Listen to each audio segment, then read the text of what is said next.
The credit score system took a photograph of your finances at the exact moment you spent $2,000 on furniture, and it sent that photograph to every lender in America before you even got the bill. That's the problem. But here's what nobody talks about. There are 3 specific dates on your calendar right now that determine whether that photograph shows a responsible adult or someone who looks like they're one paycheck from a catastrophe. And knowing which date to move your payment by 48 hours could be the difference between a 6.5% mortgage rate and a 5.75% one. On a $400,000 home, that math works out to roughly $70,000 over the life of the loan because you paid your credit card on the wrong calendar day. Let me be specific about who this happens to. Not reckless people, not people who forgot to pay. The people this hurts most are the ones doing everything right, paying in full every month, never carrying a balance, treating their finances like a small business. They get penalized precisely because they don't understand the mechanics of the system they're operating inside. And the system was never designed to explain itself to you. That's not paranoia. That's just the incentive structure. Your confusion is, in certain ways, profitable for them. Here's what I'm going to cover today. I'm going to show you the exact timing architecture of a credit card cycle, how 3 separate dates all mean completely different things to 3 different parties, and why most people only know about one of them. I'm going to show you the utilization thresholds that act like scoring cliffs, where $1 extra can cost you 20 points instantly. I'm going to explain why having a 0 balance reported is actually worse for your score than having a small one, which is one of those things that sounds completely insane until you see the math. And then I'm going to walk you through the exact 2-step protocol that every financially sophisticated person I've encountered uses when they know a major loan application is coming in the next 60 days. By the way, I built a free early retirement calculator because most online ones are mathematically wrong. It uses BlackRock and Vanguard logic to expose the weak points in your plan, and I only ask for your email to send the report so I don't store any of your financial data. Link in the description. Now, the central metaphor I want you to hold on to throughout this entire video is the idea of a photograph. Not a live stream, not a real-time dashboard, a photograph. Your credit score is not a live measurement of your financial behavior. It is a photograph taken at one specific moment, every single month, developed overnight, and handed to every bank and lender in the country who wants to evaluate you. The question you should be asking is not, am I behaving responsibly? The question is, what does the photograph show? Because those 2 things are not always the same thing. And banks have understood this distinction for decades, while the average consumer has not. In a few minutes, I'm going to show you something that genuinely surprised me when I first worked through it. The specific utilization percentage that statistically correlates with the highest FICO scores isn't 0. It isn't even close to 0. But first, let me explain why the photograph is almost always taken at the worst possible moment, and why that is, in the most charitable interpretation possible, a feature and not a bug. Picture a guy named Marcus. Marcus is a high school history teacher in Ohio, mid-40s, meticulous with money in the way that only mildly anxious people can be. He reads his statements. He has a spreadsheet with a color-coded tab for every card. He pays every balance off in full every single month, without exception, for 11 consecutive years. His credit score sits around 760. Good, not exceptional. He wants to refinance his house, and his loan officer tells him he needs a 780 to qualify for the best rate available. Marcus is baffled. He asks, "What's dragging my score down?" The loan officer shrugs and says, "Your utilization looks high." Marcus says, "But I pay it off every month." And the loan officer says, "Yeah, but the bureau doesn't know that yet." That conversation is happening in mortgage offices and bank branches across America every single week. And Marcus's problem, the problem shared by millions of people exactly like him, isn't irresponsibility. It's a misunderstanding of the photograph. Here is the actual plumbing of how the credit reporting system works. And I want you to have this memorized because most people, including, I'll be honest, myself, for the first several years of using credit cards, get this completely wrong. A credit card cycle has 3 separate critical dates, not 1, 3. The first is the statement closing date. The second is the payment due date. The third is the reporting date, when the bank transmits your data to the bureaus. Most people know about the second one and roughly understand the first one. Almost nobody in the average consumer population knows about the third one or understands what it does to their file. Your billing cycle runs for roughly 30 days. Let's say it starts on the 1st and closes on the 30th. During those 30 days, you spend money. Groceries, gas, maybe a flight, maybe a new laptop, your balance climbs. On the 30th, the cycle closes. The bank generates a statement, that PDF, that hits your inbox. Whatever your balance is on that exact day, that is the number that gets transmitted to the credit bureaus. It gets hard-coded into your credit file. It becomes the photograph. Your payment due date is typically about 25 days after the statement closes. So your payment isn't due until around the 25th of the following month. You have almost 4 weeks. If you pay the full balance by then, you owe 0 interest. You are a perfect borrower in the bank's eyes. But here is where the gap lives. The bureau already received the snapshot of your balance on the 30th. They already processed it. They already updated your credit file with a balance of, let's say, $2,000 on a $5,000 limit. That's 40% utilization. That's past the danger threshold. And that number is sitting in your credit file right now, even though in 2 weeks you're going to pay every cent of it. The bureau doesn't know that. The photograph doesn't show the future. It shows the 30th. And the 30th looked ugly. This is why Marcus's score is stuck at 760. He's not carrying debt. He's carrying the ghost of debt, a temporary balance that gets photographed before it gets cleaned up, transmitted to 3 separate credit bureaus, and sits in his file for the next 30 days acting as evidence of financial stress that doesn't actually exist. The fix is not complicated, but it requires a specific action most people have never thought to take. Pay down your balance before the statement closes, not before the due date, before the statement date. If your cycle closes on the 30th, you want to log in on the 27th, check your current balance, and push a payment down to almost nothing. When the statement generates on the 30th, the photograph shows a balance of $10 or $15. That's the number that transmits to the bureaus. That's what every lender in the country sees when they pull your file. You have curated the photograph. Now, I said 3 dates. The third one, the reporting date, creates a small additional lag worth knowing. After the statement closes, banks typically transmit that data to the bureaus within a few days, sometimes up to a week. So the actual update to your credit score might lag the statement date by 3 to 7 days. If you're timing this for a specific loan application, pay down your balance about 10 days before the application, not 3 days. Give the system time to catch up. The photograph needs time to develop and get processed before it's useful to you. This is where it gets really interesting. And this is where the Marcus story has a sequel. After that conversation with his loan officer, Marcus did some research. He found this timing mechanic, applied it for 1 full billing cycle, paid down his balance on the 27th instead of 3 weeks later. And when he checked his score 30 days after that, it had moved from 760 to 786, 26 points from one timing adjustment. He called his loan officer back, got requalified, and locked in a rate that saved him over the life of a $312,000 refinance, somewhere in the neighborhood of $19,000 in total interest paid, because he paid his credit card bill 17 days earlier than he otherwise would have. That's the value of understanding the photograph. By the way, hit subscribe if you like the content, otherwise YouTube's algorithm may never show you my videos again. And from what I understand about how this platform works, that's a genuine risk, not a thing people say for effect. But here's what nobody is telling you, and this is the part I find genuinely fascinating from a systems design standpoint. The utilization component of your FICO score is memoryless. This is a technical term from scoring model design, and it means exactly what it sounds like. The model has no recollection of what your utilization looked like last month. If you were at 90% utilization in January, cards nearly maxed, photograph looking like a financial crime scene, and you pay everything down to 5% in February, your score reflects February. January is gone, erased.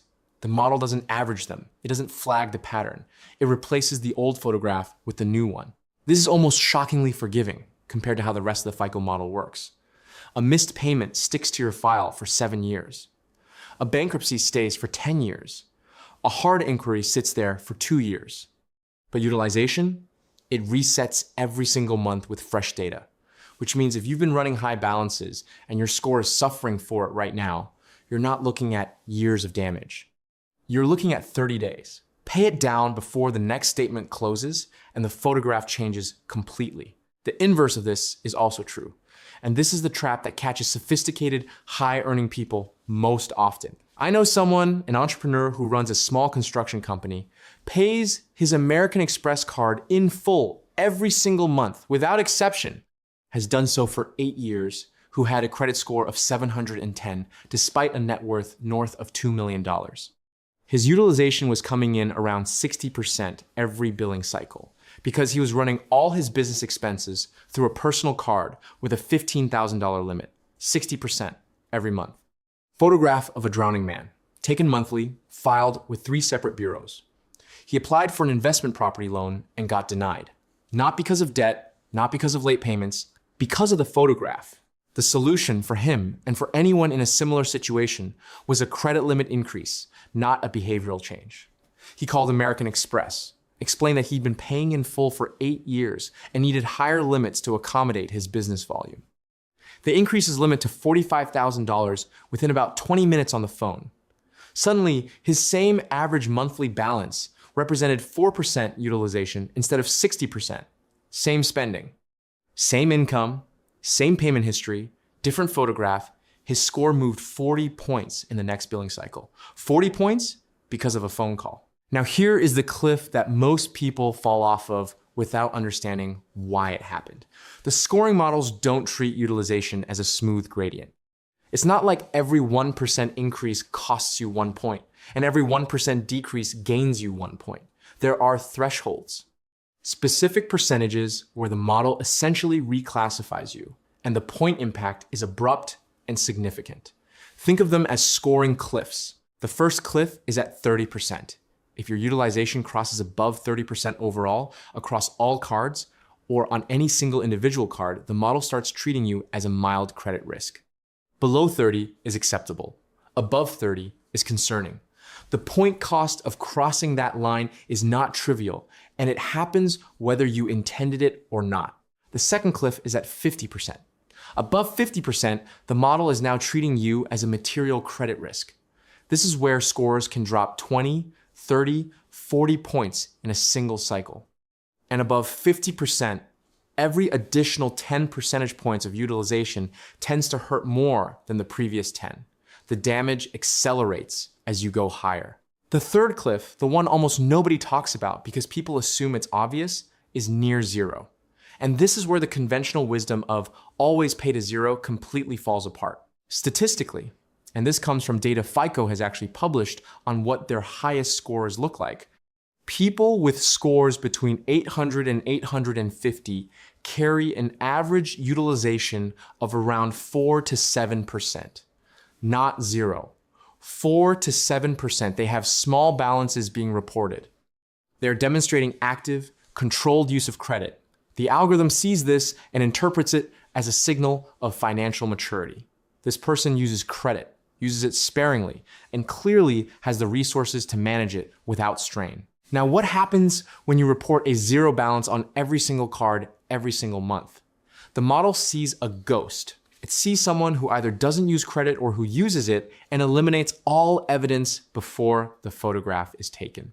From a risk modeling perspective, that's actually slightly less desirable than seeing someone who uses credit and demonstrates measured, consistent behavior. The model needs data to score you. No data is not the same as good data.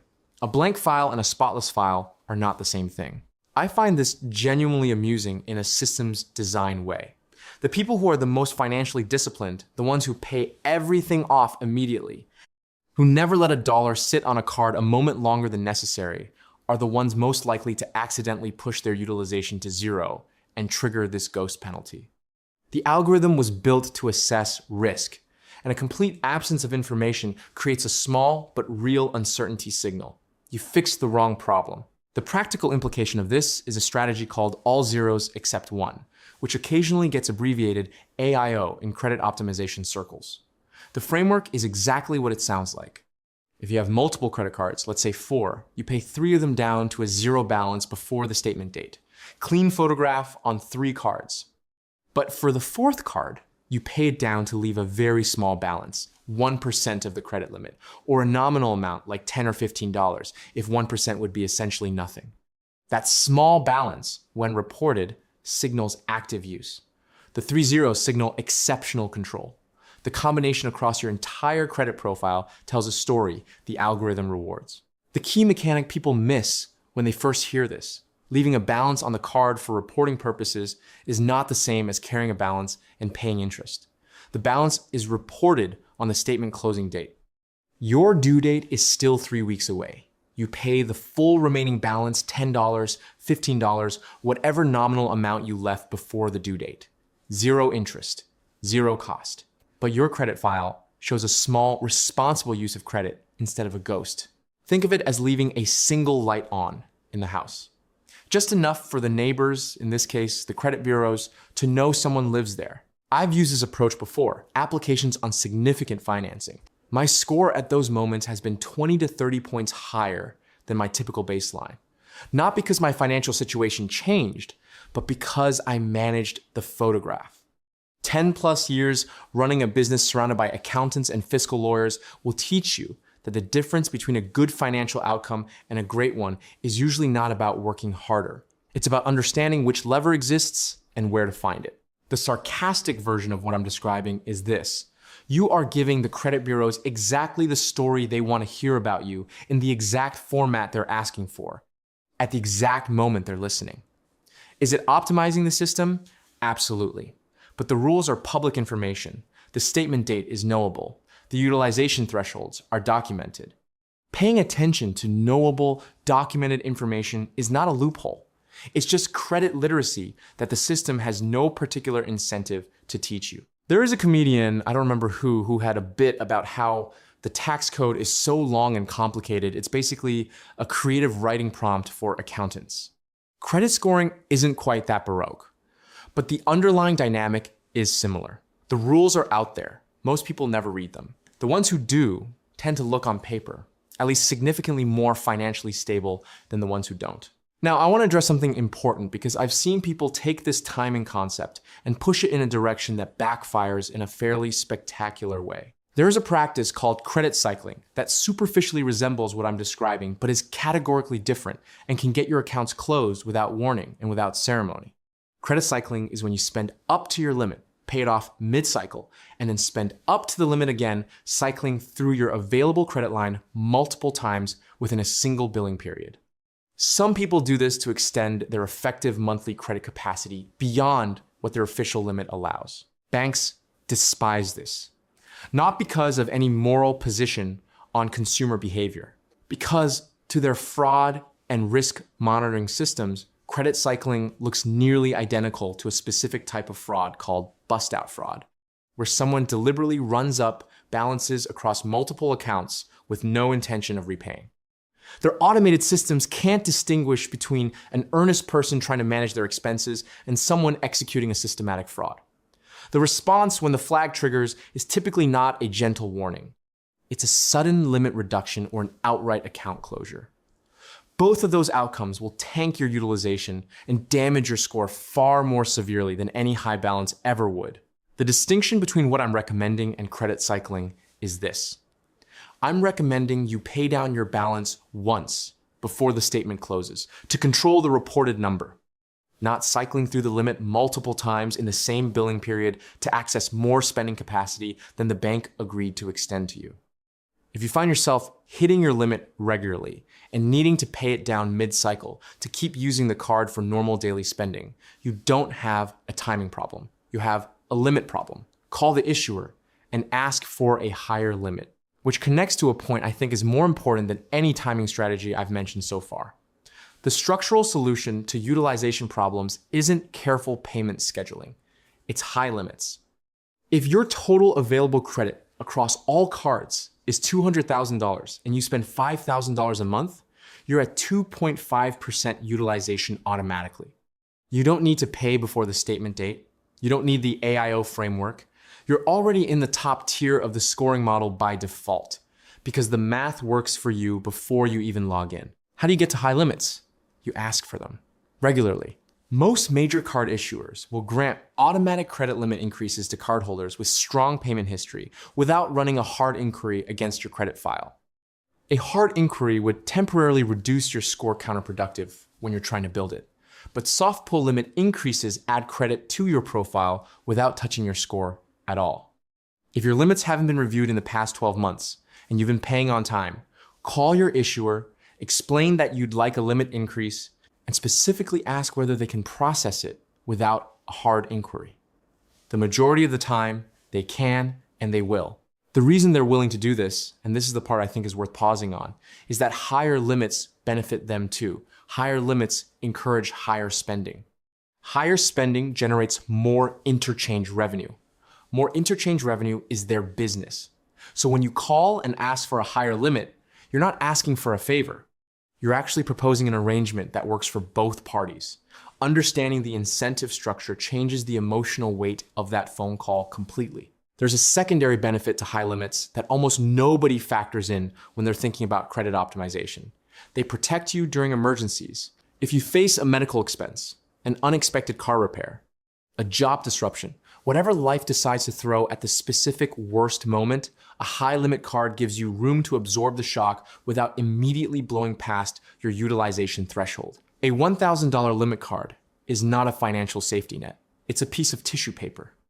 One unexpected $500 expense puts you at 50% utilization, and the photograph becomes a disaster scene. Now I want to stay on something that changes the calculus for anyone in this audience who is within a few years of a major real estate transaction. Right now, in 2026, there is a slow motion transition happening in the credit scoring world that most mainstream personal finance coverage has been oddly quiet about. The shift is from FICO 8, the memoryless snapshot model I've been describing throughout this video, to FICO 10T, where the T stands for trended data. Fannie Mae and Freddie Mac, which collectively back the majority of conventional mortgage loans in this country, began requiring FICO 10T for mortgage applications in 2023. Which means if you're planning to buy or refinance a home, you are increasingly likely to be evaluated on a model that has memory. Real memory. FICO 10T looks at your balance history over the previous 24 months. It can see whether your balances are trending upward or downward over time.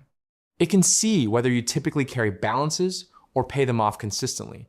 It essentially adds a third dimension to the photograph. It can see not the photo from this month, but the album from the past 2 years. Someone who maintains genuinely low utilization consistently will be scored better than someone who only manages their balance in the months immediately before an application. The temporary last-minute cleanup that works cleanly under FICO 8 becomes less effective under FICO 10T because the model can see the pattern behind the cleanup. This doesn't mean the statement date strategy stops working under FICO 10T. The utilization component still exists. Controlling what balance is reported on the statement date still matters and still moves the number. But it means the long game, maintaining genuinely low utilization as a consistent habit rather than as a pre-application sprint becomes more valuable than it's ever been.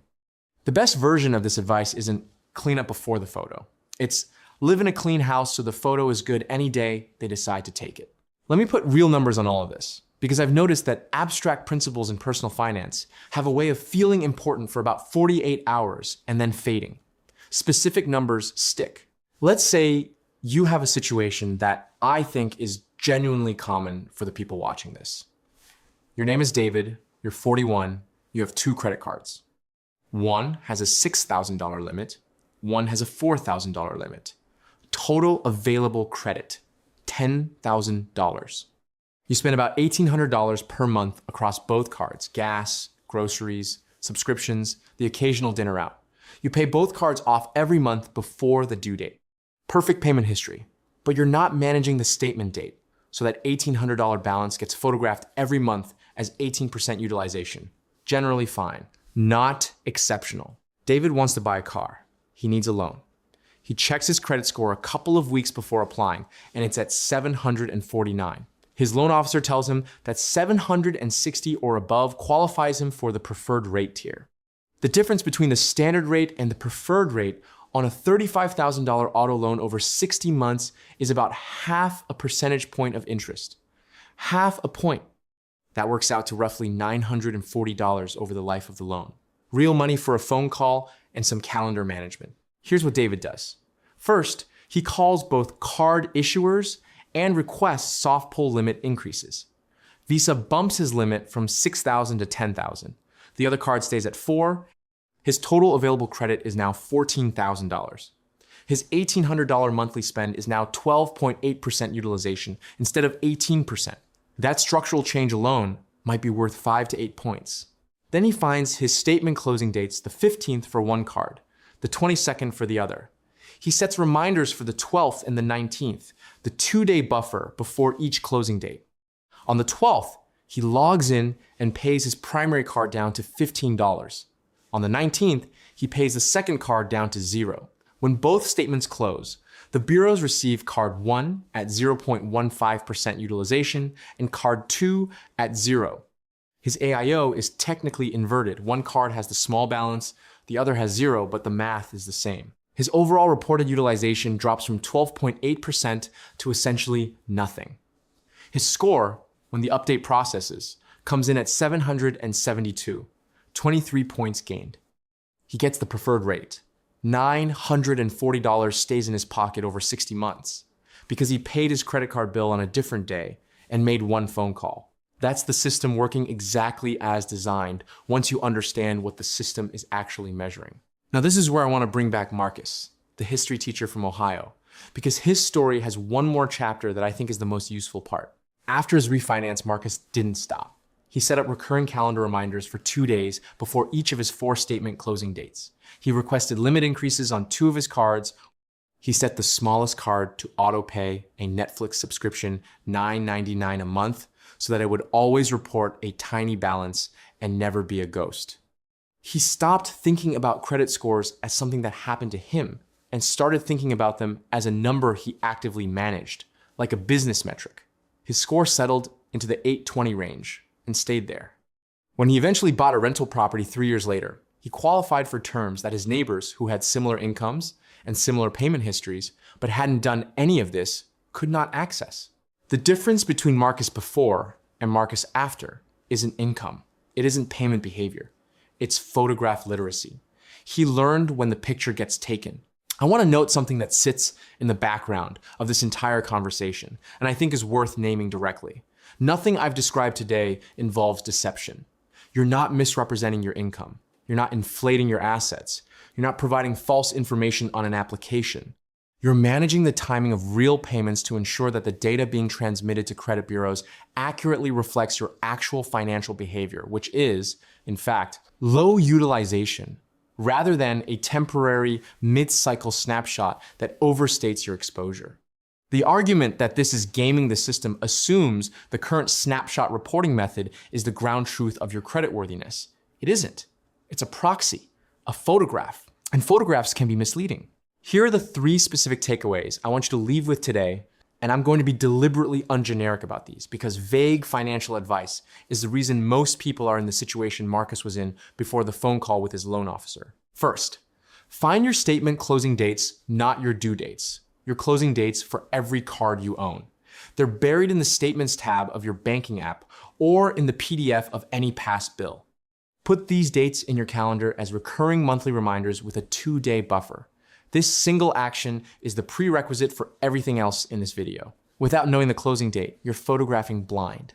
Second, before any major loan application, mortgage, auto, business line of credit, anything that runs a hard credit inquiry, run the AIO protocol for at least 1 full billing cycle.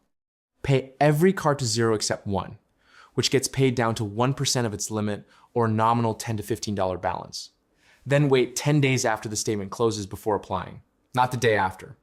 10 days. Give the photograph time to develop and transmit.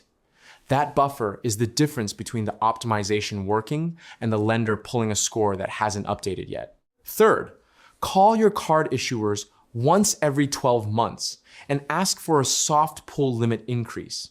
Put it in your calendar as an annual recurring task. Treat it as maintenance.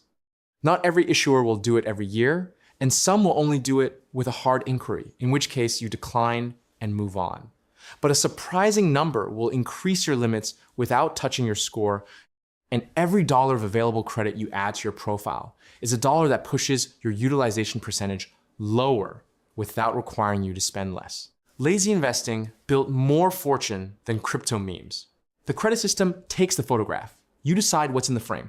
Go find your closing dates.